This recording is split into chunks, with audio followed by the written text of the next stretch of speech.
Bismillahirrahmanirrahim.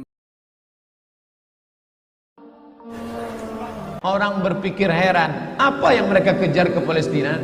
Andai ada orang ingin merebut Irak, masuk akal. Merebut Irak karena banyak sumur-sumur minyak. Andai ada mau ekspansi ke Kuwait, masuk akal, karena sumur minyak di Kuwait banyak. Kenapa kembali ke Palestina? Ada apa? Tanah yang tandus, tanah yang kering kerontang.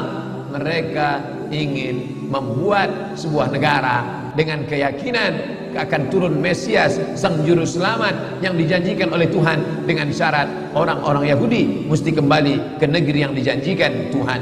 Yang kedua, Mesias sedang menunggu. Mesias melihat ke bawah. Kalau dia tengok di bawah masih banyak gurun pasir, dia tidak mau turun. Dia ingin melihat hijau. Kalau sudah dibentang karpet hijau, baru dia turun ke bawah. Maka yang dimaksud dengan hijau itu adalah ditanami tanaman-tanaman hijau, penghijauan yang luar biasa. Dan ketika Israel masuk ke Palestina, mereka ambil tanah itu, mereka hancurkan rumah orang Islam, mereka buat tembok panjang. Penjara terbesar dan terpanjang di dunia adalah Palestina. Mereka kurung orang Palestina. Mereka buat tembok beton yang tinggi, panjangnya 700 km lebih.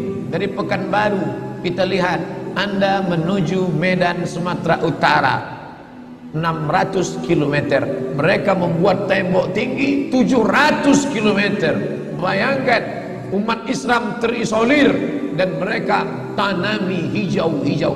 Makanya Allah berkuasa. Allah mau tunjukkan kuasa, lalu Allah buat tanaman hijau itu menyala. Dalam pokok yang hijau itu menyala beberapa bulan yang lalu. Heran orang, Allah mau menunjukkan kekuasaannya. Kalian tidak mau tolong Palestina, aku yang akan menolongnya. Tanaman yang hijau yang mereka tanam itu tiba-tiba terbakar. Tidak ada yang bisa mematikannya. Sampai-sampai reporter wartawan Amerika mengatakan, tidak ada yang bisa mematikan kebakaran ini kecuali Tuhan, karena Dia yang membakarnya. Mengerti keadaan kita zaman sekarang. Jangan sampai dikatakan Palestina bukan urusan kita. Ini kan masalah politik. Indonesia ya Indonesia, Palestina ya Palestina. Antum tidak mengerti masalah dunia. Palestina adalah masalah umat Islam. Subhanalladzi asra bi'abdihi. Maha suci Allah yang sudah memperjalankan hambanya minal masjidil haram, dari masjidil haram ilal masjidil aqsa, masjidil aqsa, masjidil aqsa Palestina. Kita yang tertulis dalam kitab suci kita bahwa kita punya ikatan emosional. Kenapa kita tidak yakin itu? Yahudi ajarannya dibuat-buat, ajarannya mitos, tapi mereka punya keyakinan yang luar biasa. Mereka rebut negeri itu, mereka kuasai, mereka hancurkan negeri musuh. Atas dasar apa? Keyakinan bahwa Mesias akan datang.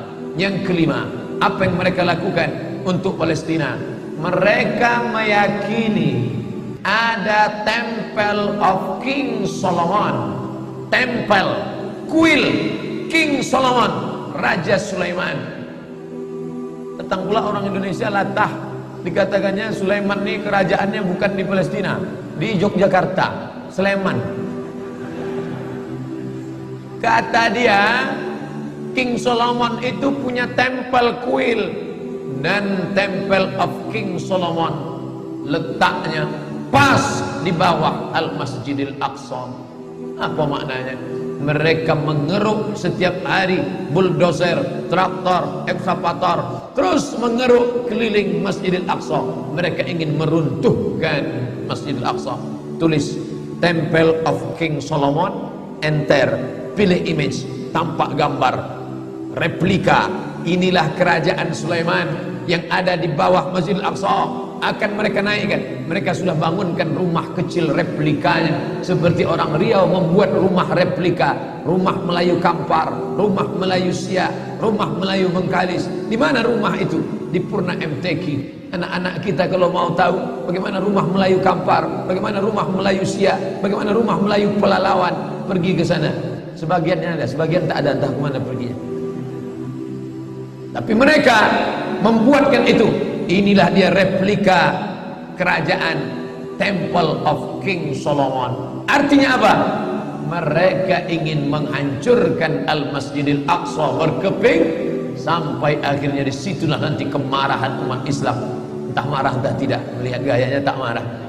Mau kalian hancurkanlah, banyak lagi urusan kami sibuk dengan ini. Tapi akan ada hamba-hamba Allah, la tazulu fi ummati ta'ifatun min ummati, akan tetap ada sekelompok umatku yang memperjuangkan agamaku, kata Allah Subhanahu wa taala. Yang terakhir, yang kelima,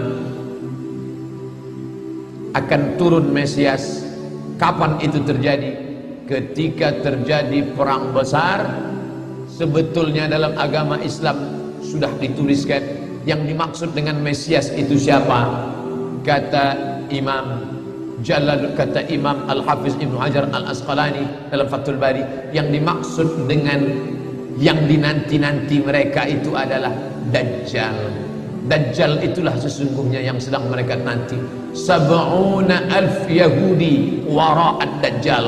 Ada 70.000 Yahudi yang akan berada di belakang Dajjal ketika dia turun nanti. Makanya tiap hari, tiap petang kita berkata, Allahumma inni a'udzubika min azab jahannam wa min azabil qabri wa min fitnatil mahya wal mamat wa min syarri fitnatil masihid Dajjal. Dajjal itulah yang sedang mereka tunggu. Dajjal itulah yang sedang mereka nanti-nantikan. Kita menantikan kedatangan, dia pun juga menantikan akan kedatangannya. Bedanya apa? Mereka meyakininya dengan semangat mereka luar biasa. Mereka bangkit. Umat Islam percaya. Padahal tiap hari dia katakan sebelum salam, Allahumma inni a'udzubika min adzabi jahannam wa min adzabil qabri wa min fitnatil mahya wal mamat wa min syarri fitnatil masihid dajjal. Tiap hari dikatakan, tiap hari diucapkan. Tapi dalam hati, betul tak Dajjal datang? Entah iya entah tidak.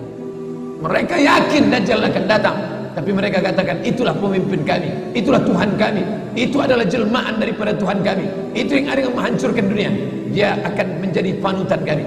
Kita berkata itu musuh kami, tapi kita pun ragu entah musuh entah tidak. Oleh sebab itu kita minta ampun kepada Allah atas kurangnya iman kita. Subuh ini kita bangkitkan semangat kita, tapi yang datang kepada, kenapa Allah tidak menolong?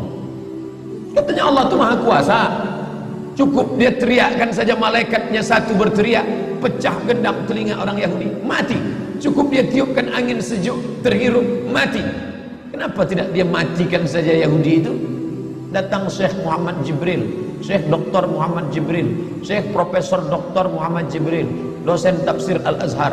Kami undang, mahasiswa Indonesia mengundang di waktu di Mesir dulu kuliah.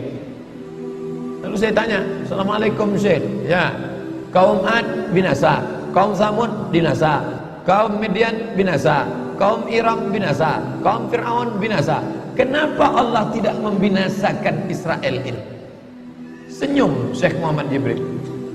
Apa kata dia? Ya beni, anakku, seandainya Allah membinasakan Israel ini, lalu apa yang tersisa untukmu? Ditunjuknya saya. Seandainya Allah membinasakan Israel ini, lalu apa yang tersisa untukmu? Diam saya. Allah sengaja sisakan ini sebagai medan jihad kita menolong agama Allah Subhanahu wa ta'ala.